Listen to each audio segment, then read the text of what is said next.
Welcome to the Counselling Tutor Podcast, the must-listen-to podcast for students of counselling and psychotherapy.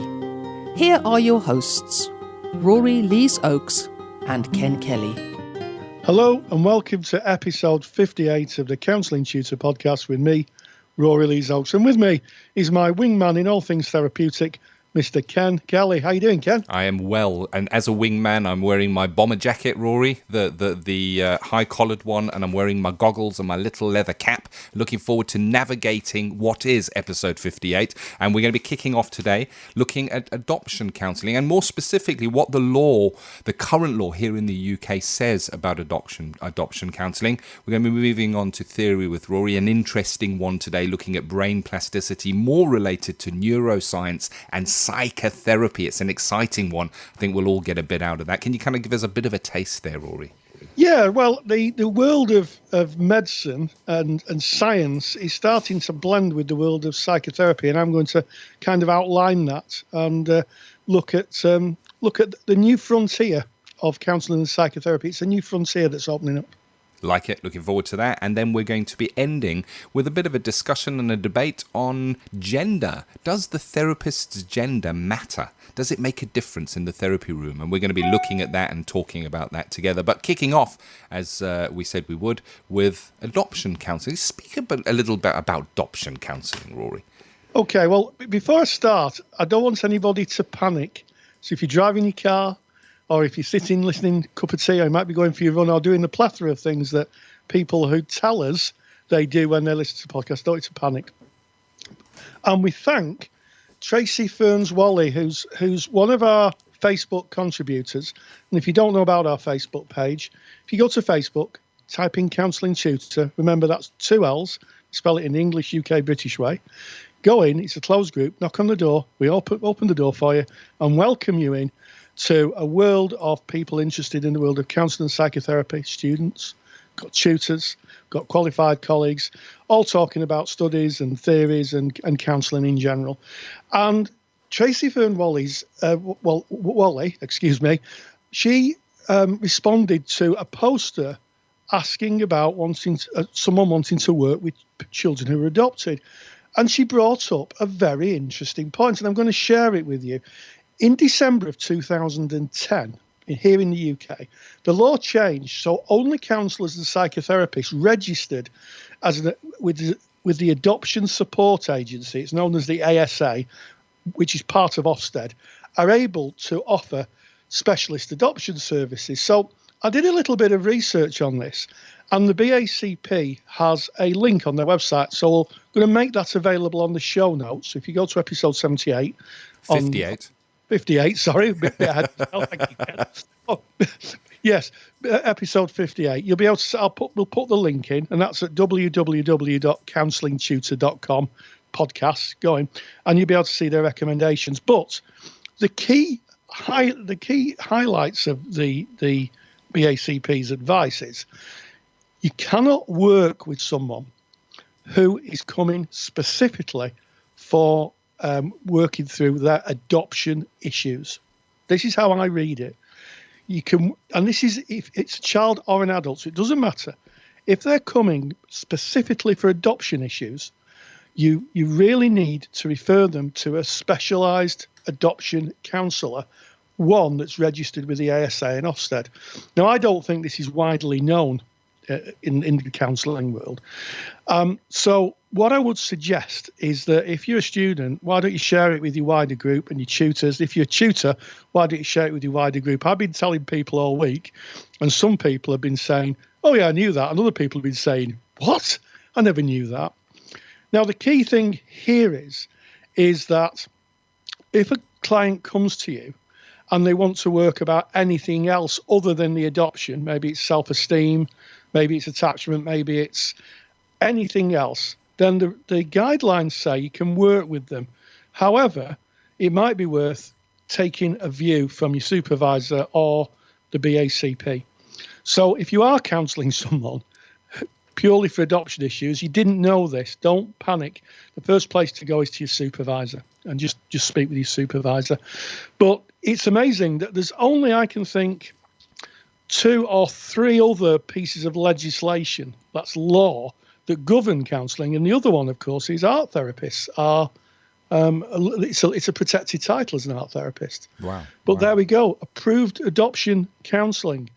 So get that out amongst your wider network, talk to your peers about it, talk to your colleagues, get it out there, because it really is something I don't think is well known, Ken. Well, I certainly didn't know it before it was pointed out by your good self, Rory. So we're very grateful to the post in the Facebook group that kind of raised the awareness to this in the first place. And I guess another winner in this, we get the information, so we're well informed, and we're very grateful for that. But it can also be used in assignments in a way, because you were often asked in assignments, when might you refer? And we might write about referrals. And I think this is a cracker to pop into an assignment of when you might refer someone, if you're able to cite the legislation and, of course, the links that you've given there, Rory, so that it is backed up. Because, as you said, it's not widely known, and it may well be that the moderator doesn't know. But always include, of course, the links and back yourself up and reference it. Yeah, and if you're sharing that as a student, how ethical and how on the ball you are, and that's part of what we do to share wider information. But, yeah, 2010, so that's 7 years ago. It's literally 7 years ago, isn't it? Because we're in November now. So it's literally 7 years ago. So, yeah, get that advice, download it from the BACP website. And this isn't just ethical body critical. In other words, it's not just the BACP that said that. This is legislation.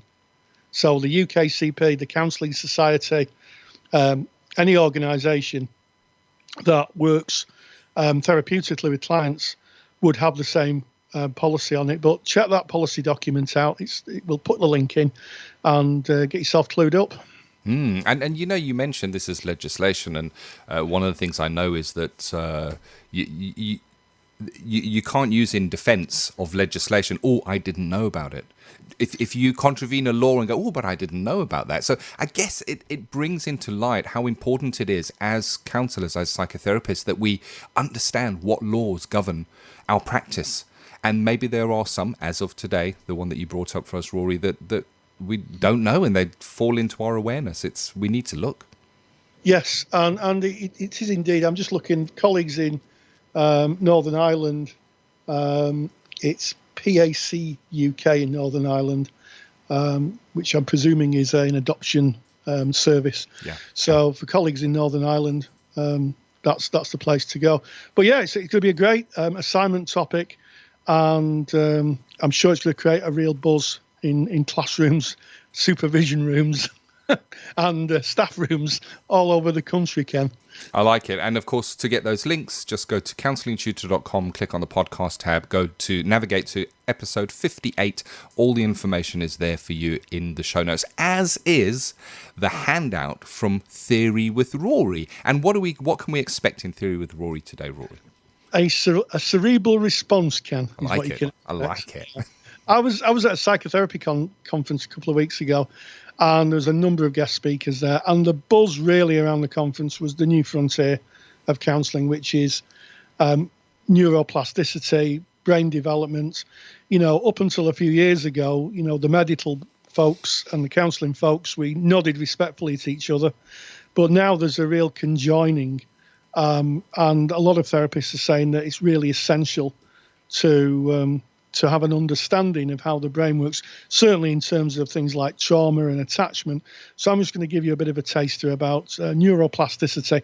And I'm just reminding myself, Ken, I did a lecture on this a little while ago, which is in the CSR, isn't it? It is indeed. And the CSR is a counselling study resource. If you remember, you can log in, click on lecture library, and you can navigate to the episode on brain. I think it's called Brain Plasticity. It mentions neuroscience there in the CSR. If you're not a member of CSR, well, listen to the end of this episode, and we give you details on what the CSR is and how you can join that. But without any further ado, let's dive in to Theory with Rory.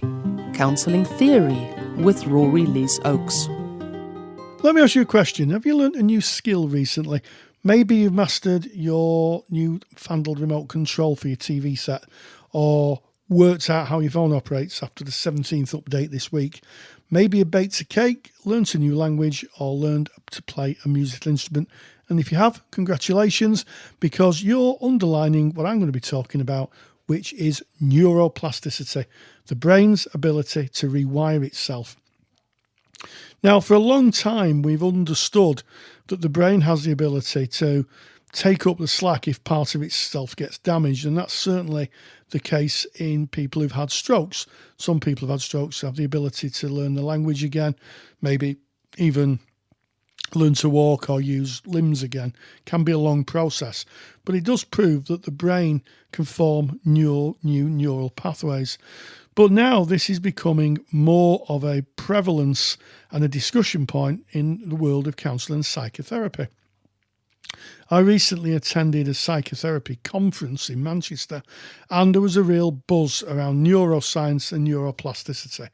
And I think the reason for this is two researchers, Stephen Porges and Dr. Bressel van der Kolk, who have really led the way in helping us understand how people, and in particular people's brains, respond to trauma.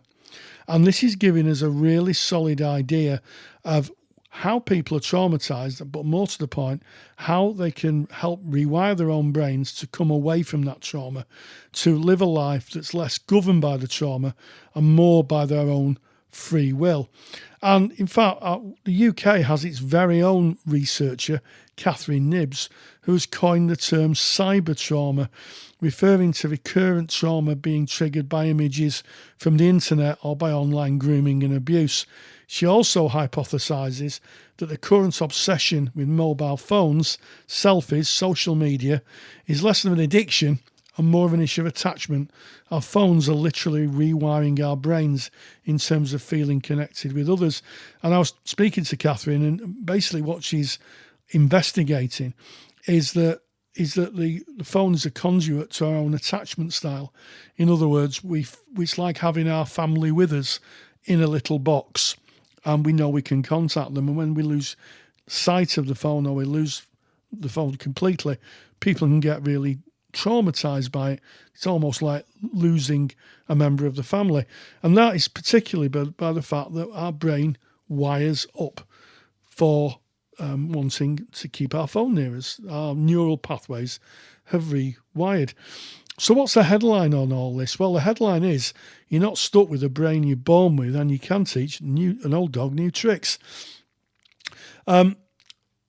More crucially, I think, is that it allows us to share what we know with clients. And the real growing edge in the world of counselling and psychotherapy is psychological education, where we now know enough to be able to say to clients, if they present, and part of the presenting issue is feelings of shame around not running away from an abuser or freezing and not fighting back. On a very kind of neurological level, we can say to them with some confidence that that is driven by the way their brain reacted, and that their brain was wired in a way to make the best of a really bad situation. And it's really not their fault. And I've shared this with clients through the years, and it's amazing the sense of relief that some clients have when you say, your body responded as it was programmed to do. But more so, part of the healing, I think, in therapy is where clients then start to rediscover themselves and reassess themselves. And as part of that, they are literally rewiring their brains. And that's true with attachment. People who've got really difficult attachments, with the right therapy, can start to reintegrate with people and trust people again. And that is because they've literally rewired their brain. So my view to end this little section is to say keep an eye on psychological education and neuroplasticity, because I believe it's going to be a growing area in the world of counselling and psychotherapy, and I don't see it being too long before it's taught in universities and colleges as part of the syllabus, along with the meta model that you're learning. This may very well, I think, and should do, form part of the syllabus for us to be able to offer a really consistent and high quality service to our clients. Thank you very much, as always, Rory. Really informative. And it's interesting, you're speaking about neuroscience and how this is the frontier of where we're going at the moment. And it's only recently that scientists were able to look inside the brain, really, and to see what parts of the brain light up when certain emotions are felt or certain actions are done. It really is. It's brand new. And just 10 years ago, this was not possible to have this information and to measure it as we do now. And of course, if you want to get Rory's handout from today's Theory with Rory, place to do that is you go to counsellingtutor.com, click on the podcasts tab, go to episode 58. You can download the handout from there, or if you're a member of our counselling study handouts vault, well, the handout has already been added to the vault. You can just log in and grab that if you're a Counselling Study Resource member or a Handouts Vault member. And more information about CSR and Handout Vault at the end of today's episode. Thanks, Rory. Yeah, well, there we go. So I think I'm going to turn my brain. Do you see what I did there, Ken? I'm going to turn my brain to Katie Taylor, who's another one of our contributors in the Facebook group. And she's given food for thought, I think, to everybody. She says that she's busy writing a reflective journal. And her thoughts have turned to a therapist's gender. Does it make a difference? Especially interested in how male or female roles intersect with our individual narrative, memories, fantasies, family roles, and our unique experience with our own and other genders. Thoughts or book recommendations, much appreciated, ! Yeah. Thanks in advance. Well, there we go. I think thoughts, this is like thoughts, isn't it? Like brain plasticity, Ken. Yes. It's thoughts. and of course, it kind of narrows in on equality and diversity and difference, and as well, when we're looking at, it's basically, who are you in the therapy room? Are you perceived in any way that is different? Am I perceived differently because I'm a man? And I think I am, Rory, if I'm honest. I think I've been practicing for a number of years now, and I'm very conscious in case any of my former clients are listening. But one of the things that I'm aware of is that, and I'm not labelling all men as abusers, but it does seem, if you read the press, that this comes up again and again and again. And, if you're working with, as a male working with a female client, I want to be seen as, kind of on side, if you like, not the enemy. There was a film called Sleeping with the Enemy, wasn't it, a few years ago. And when I started training, it really did strike me. And I'll be really honest, up until I started counselling training, my interactions with women were not as deep as when I started counselling, because I had very few female friends. Most of my friends were male. And one of the things that I can share with the listener is that a majority of my friends, good friends, are now female. Yeah. My wider network is more women than men. And I think that is really interesting. And that has been, I think, driven by trying to understand that men and women are, yes, biologically different, but boy, oh boy, in society, are we treated differently? Perceived differently, treated differently, act differently. It's a really interesting topic, and we've spoken about equality very recently, and we kind of almost touched on this topic, but we're digging a little deeper today. And it's interesting because I'm in private practice, so clients who arrive at me or contact me do so that they've been informed in some way. They've made an informed decision because they've been on my website or they've been on my listing, so they've seen who I am. They know that they're contacting a man. When I was working in placement, the clients didn't always have that choice because I was the only counsellor working within that placement. And within my placement, one of the first questions I would ask when meeting a new client is how they felt about working with a man, whether they were male or female, and whether they would have preferred to work with a female, because then that would have given me opportunity to refer. But what is interesting is within my private practice, when somebody arrives for counselling or presents themselves or emails or gets in contact, when I'm unable to take them on because I may be running a list or whatever that reason is, I will say to them, I can refer you to a colleague if that is helpful to you. And I ask them at that point, would you prefer a male or a female counsellor? And it's really interesting that very often, not all the time, but often enough for it to be significant, they will specifically say, I sought you out because you are a male counsellor. I'm looking to speak to a man about this. And that's interesting because that's just from the client's point of view and the choice that they have. But I'm also aware that within the relationships itself, once you have that therapeutic relationship going and you're working at relational depth, I wonder if it doesn't vanish at that point and it just becomes two human beings sharing a space. Well, you make an interesting, if poetic, point, Ken. And the answer is I'm not sure. I'm not sure, and I know that I've been told by people, women in particular, women that they've sought out a male counsellor because they wanted, this isn't their words, soil of a different kind. They wanted to see a man who wasn't abusive or rude or all the other things that they'd experienced in their life. And I don't want to knock men. Not all men are like that by any stretch of the imagination, and we know that women can be abusive as well. But it's interesting that one of the narratives through my practice has been that some women have sought me out because they wanted specifically to meet a man who wasn't the man they'd met before, if that makes sense.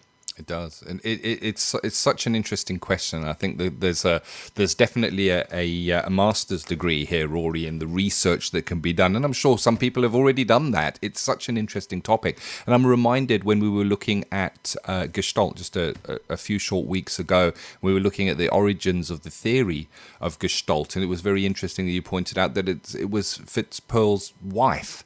That actually was a great contributor, but not her name that is shouted when you speak about Gestalt therapy. And if you look back at the theory of counselling and psychotherapy, is very male-dominated. However, I was very aware when I go to BACP events or events of CPD nature for counselling and psychotherapy, I'm usually in the minority as a male. It's interesting that the theories would have been laid down in those days by males, and yet the practice is predominantly female. Yes, it is, and both myself and Ken taught for many years, and I can safely say that although to the latter end of teaching there was more men present at training, certainly at practice level, it was there were more women, and I was very pleased that we found a balance of more men wanting to come into the profession. Yeah. But what we mustn't forget was counselling was built on the foundations of the women's movements and feminism, and maybe that's another podcast. But it was built. The theories may have been men, they may have been the architects, but the people who did the work, the building, the structures, who did the digging and the hod carrying and all the other building related metaphors that I'm desperately trying to were women, and they did the work. And I think maybe one day, maybe we'll look at it in another podcast, but if you look back, there's a really good book called Why We Lie, and I can't remember the name of the author, sadly, but she talks very, very much about the feminist movement and women's movement really, really doing I'm going to use the donkey work analogy, the hard work in building counselling up. So I think we have to be grateful for that. Architects are one thing, builders, they do a different job. 100%. And I think it, as we discussed when we were looking at that equality and diversity, it was a sign of the times where maybe the female voice wasn't as heard during that time. However, it is today, and we celebrate that. And it's interesting, even today, when you look to chefs, so many of the television chefs used to be just 5-10 years ago, it used to be very male dominated, and it's nice to see now that I guess we're getting it right as a society, that change is happening, I guess. Yes. I think that I think there's a long way to go, personally, but as I say, I think we have to be very grateful to the work that was put in historically, and still is put in. It's still put in. It's I think it's very easy to dismiss psychotherapy as women's work. It's hard, it's tough, it's intellectually challenging, and it's equal. Ken, that's the answer to that. What I like is that this question was asked regarding journaling, a reflective journal, and it really is. I found this really reflective speaking about it. It's made me think. It's made me consider. It's made me ask questions. I think I'm left with more questions at the end of this debate than I had at the beginning coming in, because the question at the beginning was, does gender make a difference? And I started off by saying yes, it does, and then I was saying, but does it when you get down to relational depth? And I think this is a good one. I really do, and I'm very grateful that you brought this topic up. Thank you very much, and I encourage this further debate on this in the Facebook group. Take it as far as it will go. Yeah, and why don't you, if you're passionate about this, why don't you write as a blog post? Why don't you write as 250, 300 words on it, and if we'll have a look at it, and if it's if it kind of matches our audience, we'll happily publish it for you. It's very important, and as I'm sure, as Ken said, at some point someone has done a degree or a PhD on it, but it's still a very lively debate. And that's what we're here to do, to bring you the info and to debate the topics. And we started off episode 58 by looking at adoption counselling and how that relates to the law here in the United Kingdom at this present moment in time. Theory with Rory, we looked at neuroscience, all those developments and how that is informing what we do and how we do that. And then we closed with that really interesting debate on, does the therapist's gender matter within the therapeutic relationship? I've loved it. It's been a good one, Rory. It has. I've enjoyed it. We started off, as you said, with an ethical debate, and then I guess we finished with a moral debate, and in between we talked about the brain. So that ends episode 58, not 78, of the Counselling Tutor Podcast. And as always, stay grounded and stay safe. Take care. If you enjoy the topics and handouts here on the Counselling Tutor Podcast, then you will love the Counselling Study Resource. CSR was built by myself, Ken, and Rory Leesoaks to give you the support you need during your counselling studies. So get access to the world's most comprehensive collection of resources aimed at supporting you in your journey to become a counsellor. Take the stress out of your studies by visiting counsellingtutor.com/CSR. That's counsellingtutor.com/CSR. Thank you for listening to the Counselling Tutor Podcast. Find the show notes for this episode on our website at www.counsellingtutor.com.